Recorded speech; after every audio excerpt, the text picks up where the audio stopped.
Welcome to Beyond the Blue Chats. I'm very, very thrilled to have with me today Shreya Jain, who's talking to me from her idyllic mountain getaway where she is parked currently. Shreya is really somebody I admire tremendously, someone who has incredible zeal and enthusiasm and passion for all that she does. So, just a little bit about her. She did a dual degree in chemical engineering as well as business administration from NMIMS Mumbai. And then she decided to quit her job to start an organization called Reservoir. This was basically done to drawing inspiration from her brother who has autism. And that's how she kind of entered the field of neurodiversity and realized how much India lacks the resources for this community. She spent time in New York then working with an NGO and really learning the different opportunities that are available, and then brought home a version of this, and that's how she started Reservoir. And she has now developed an interactive learning platform for kids with learning differences to learn with avatars and cartoon characters in personalized 3D environments. And Shreya, thank you so much for speaking with me. Even though you have less Wi-Fi and you're sitting on top of your beautiful mountain, I'm really, really excited to be speaking with you today. Me too. We've been wanting this. Yeah.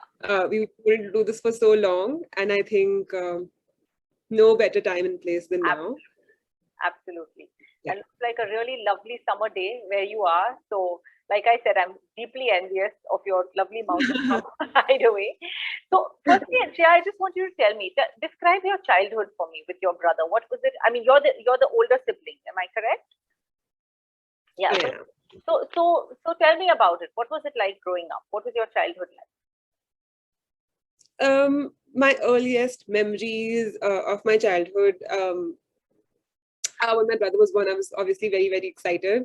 I wanted a sibling. And when my brother came, I remember we were attached to the hip. So my parents were like, you would carry him everywhere, and he would just hang on your arm.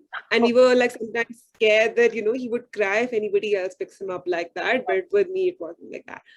So we were very. I mean, of course, I was very protective of him. We lived with a joint family back then, and now there was like this sense of belonging that he was my brother.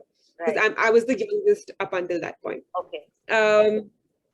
So I think while growing up in a joint family, it was fine. And I think my brother was 2.5 when I first realized that something wasn't going as usual. And he also had started losing his speech. He actually Right. could talk in 3 languages at 2. So he could speak a little bit of Punjabi, Hindi, and English. Okay. All languages that were popular in our households, and also knows that he needs to speak to me in English, to my grandparents in Punjabi, and to my parents in Hindi. Right. So we always thought that my brother was like this exceptional kid to come into our lives.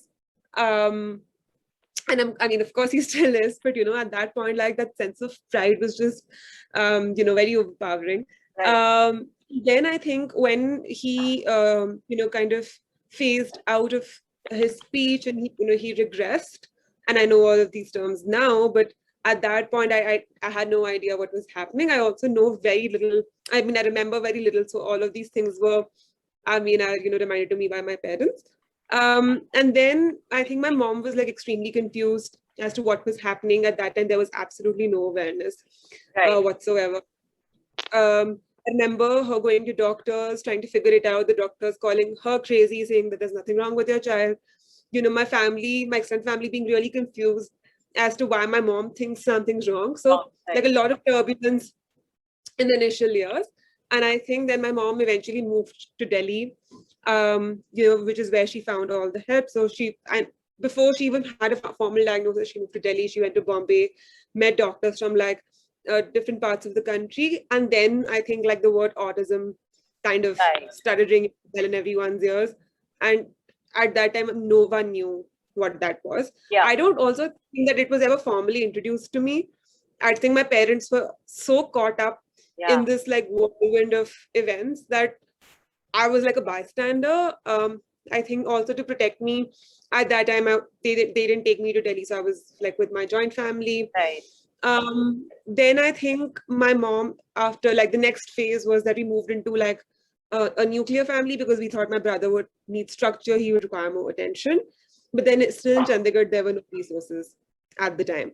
Okay. So then my mom moved to Delhi for like a mother-child training in Action for Autism, Right. which is still like one of the most popular Yeah. programs in the country, right? Right. I remember I went there when there was like a small classroom on a terrace with like 6, 7 moms.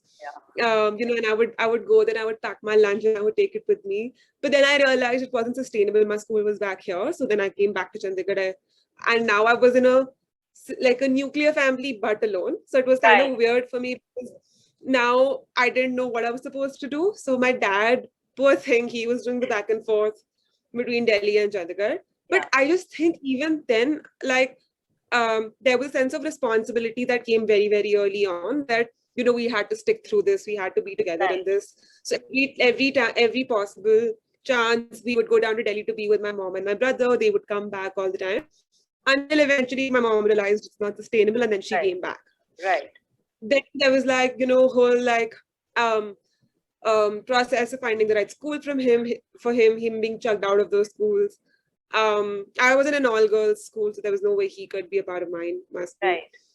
Um, and then, yeah, I think like a large part of my childhood was trying to figure our place in a community that we thought was ours, right? So like figuring out the school that I went to, and all of the kids in my family went to, my brother was thrown out of that school. So you can imagine like the kind of shock that we Yeah. had that it was the best school of the city. We didn't even Right. consider like Another. an option. Yeah. Right.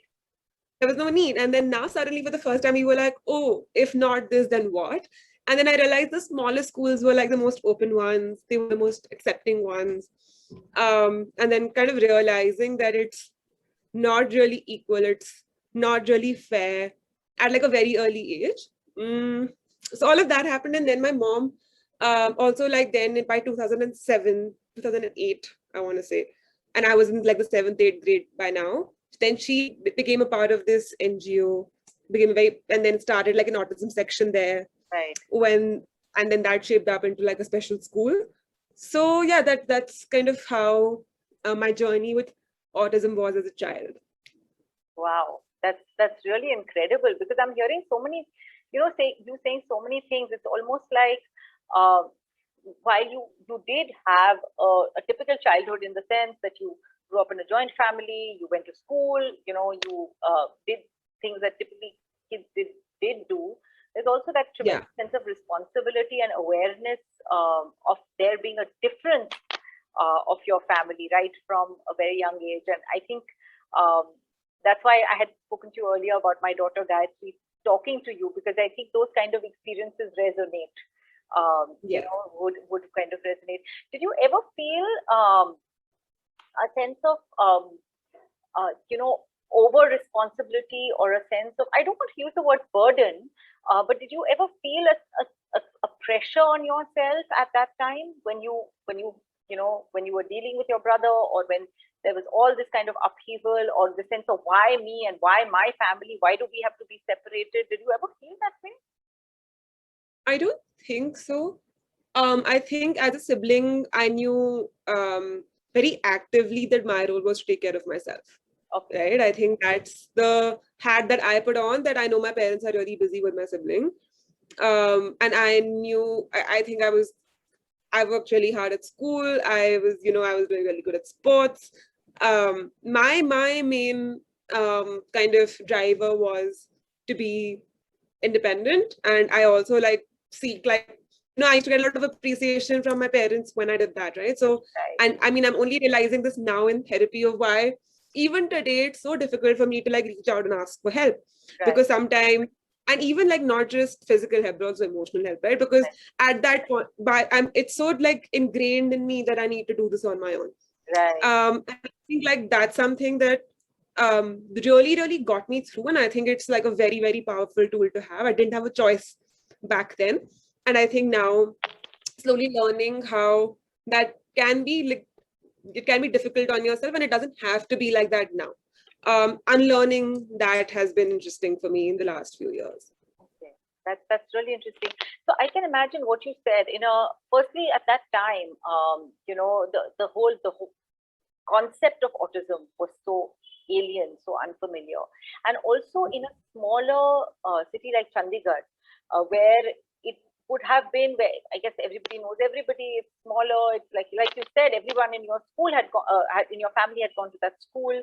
How Mm. do you deal with the whole stigma or the concept of being different when you were a child and then also a teenager, which is when you're very aware of kind of social status and standing and sense of embarrassment and things like that. How did you deal with it then? I think my parents had a very, very large role to play in modeling the kind of behavior we should exhibit towards other people when it came to this, right? And they were always very, very proud, very like outgoing.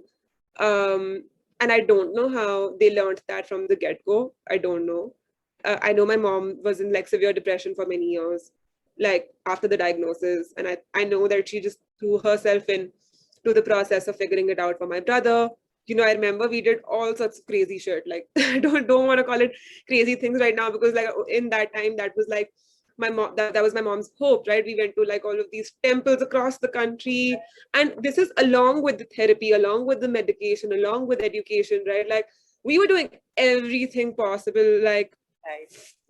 in our lives to just like see like a little bit of a difference in my brother's life. Yeah. So I think that kind of dedication was was was very powerful, and it held our family together. Like I remember this one incident. We would go to this temple that was a bit of a hike outside of Chandigarh. So like Sundays we would go there and we would call it a trek. Okay, so we would Right. pack our lunch, make a picnic out of it. But we all knew that it was also like there was like a sense of purpose Right. behind those things.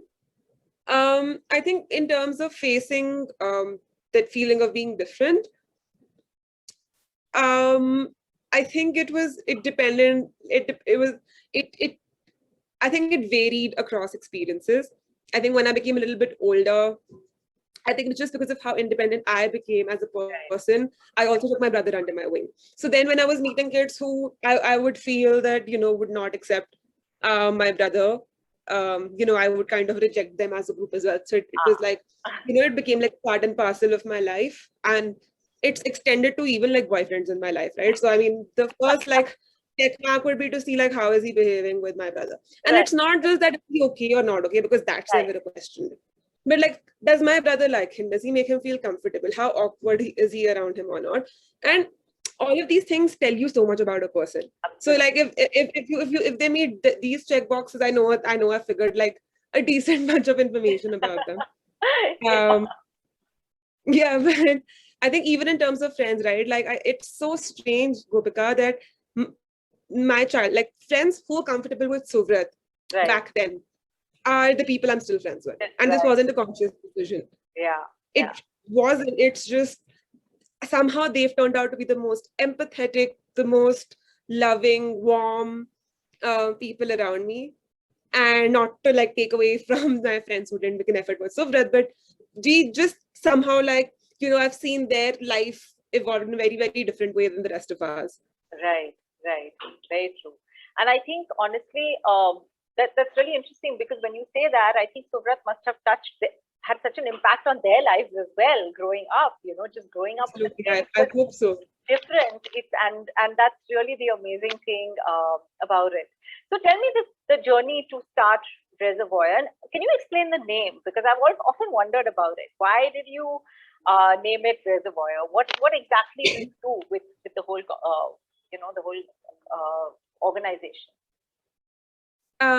So actually, when I wanted to start this company, I was still in New York then. I was talking to a friend of mine. I was telling him that I'm thinking if I want to come back and take the job offer that I have, Right. all of those. And maybe at that time it was something that I wanted to do as like a community initiative, something on the side. I wasn't really sure. And at that time, I wanted to call it Uno. So I wanted to call it Unleashing New Opportunities.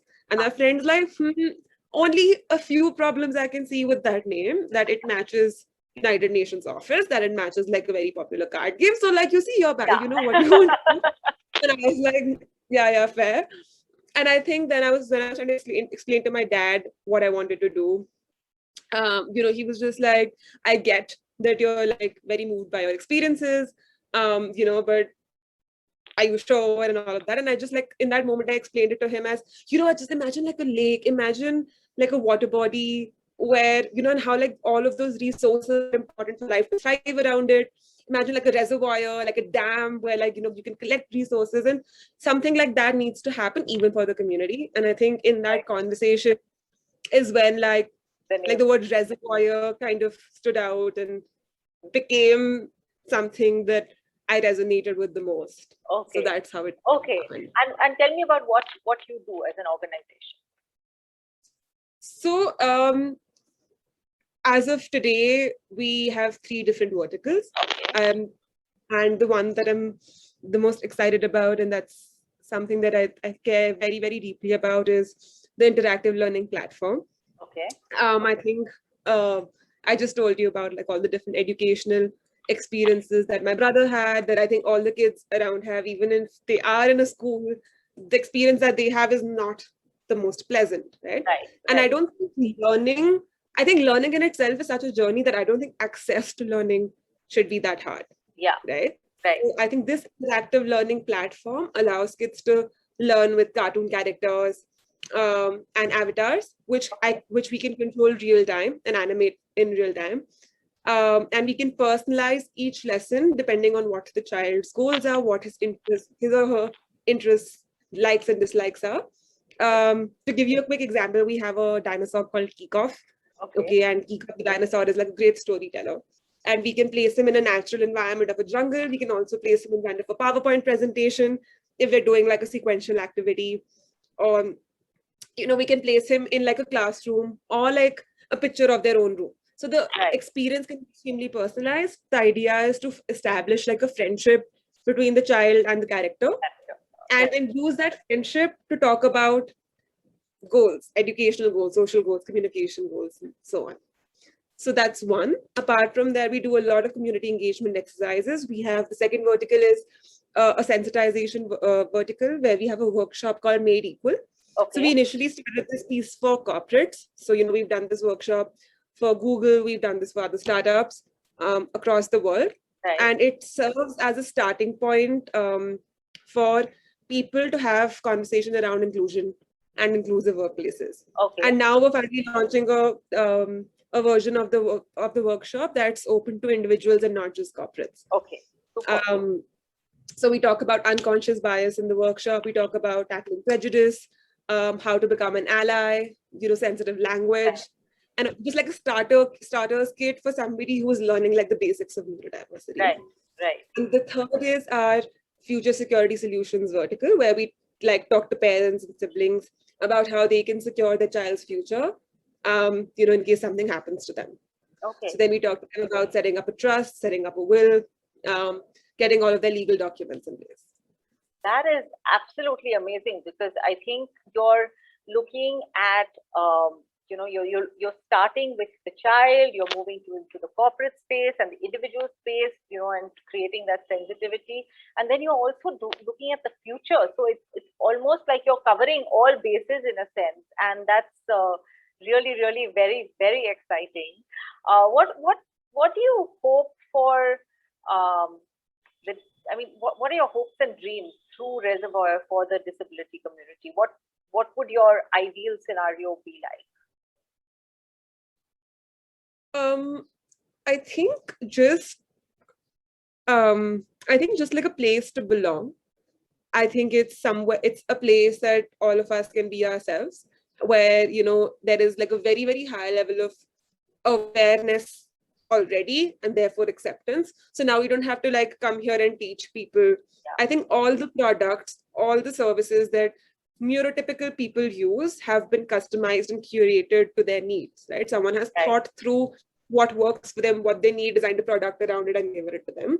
I think Reservoir aims to be a similar place, right? Where we make all the resources accessible to the community that we belong to, right? Right. That's really amazing. And tell me, what are the future kind of initiatives that you planned for Reservoir? Anything else in addition to all the stuff that you're doing? Anything else you want to work on? I think we have our hands full at the moment. So Future Security Solutions was one of the first initiatives that we started Right. 3 years ago. And now we have very good partnerships in place. So I have a legal team that takes care of all of that, and then I've also partnered with Chitra, who Okay. is herself Right. a mother of a child with like autism and special needs, and she Right. has her own firm. So in that sense, that vertical becomes very, very strong with a combination of my partners.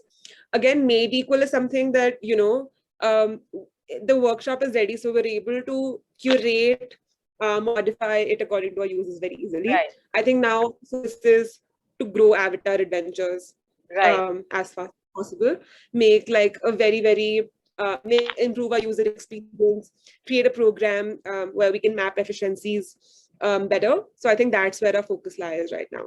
Okay, superb. And tell me, before we kind of conclude, just wanted to ask you, what would you tell, having looked back on all the experience that you've had being a sister to Suvrat, what would you say to other siblings of kids on the spectrum? What would you wish that you could tell them, which you knew when you were their age, at whatever age? Um, that's a hard one. I think that's something. I mean, it's. I think it's a very steep learning curve, and I hope that I think one thing that I should tell, or I would tell all the siblings that they should go for therapy whenever like they have access to that. Okay. I feel like a lot of times you ask me about my childhood, but I will describe the childhood in terms of my brother.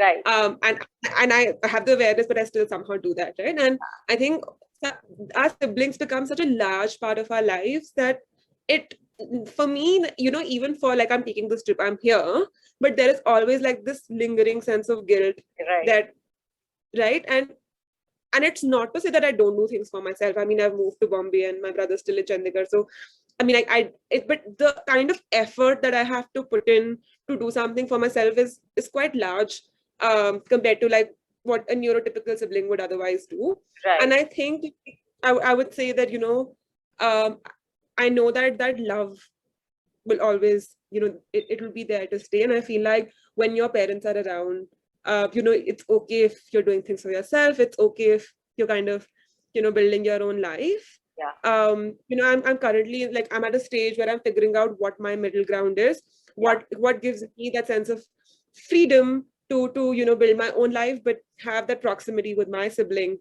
that makes me feel that I'm there for him and he's there for me. Right.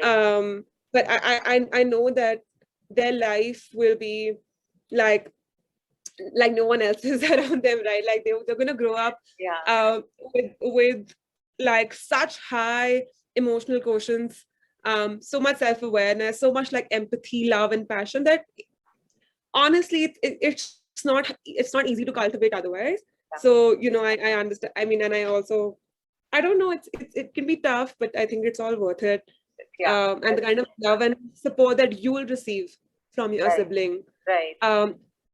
I think another important thing that I've realized now is that for a very long time, I thought our relationship was one way because my brother's very non-verbal. So I would always think that I'm giving, Right. but while I know he loves me, it was very hard for me to see and receive that Yeah. love. Right. And I think also to be aware of their ways, to learn how you can recognize that is important. So don't like, kind of shun that out, Yeah. um, or like, deprive yourself of that. Like they love you, and just I hope you're able to identify how they do that. How amazing. That's really, really amazing. Thank you so much, Shreya, for such an honest and really, I mean, I'm smiling so much because it's such a sweet thing that you said. Really. I mean, it's really amazing. So thank you so very much for this. I really, really enjoyed chatting with you, and all the very, very best for all your future endeavors, and wish you lots Like, and lots of luck in that. Thank you so much. thank you, Gopika. You've been such a nice and warm host. Thank you. Bye. Okay. All right. Bye.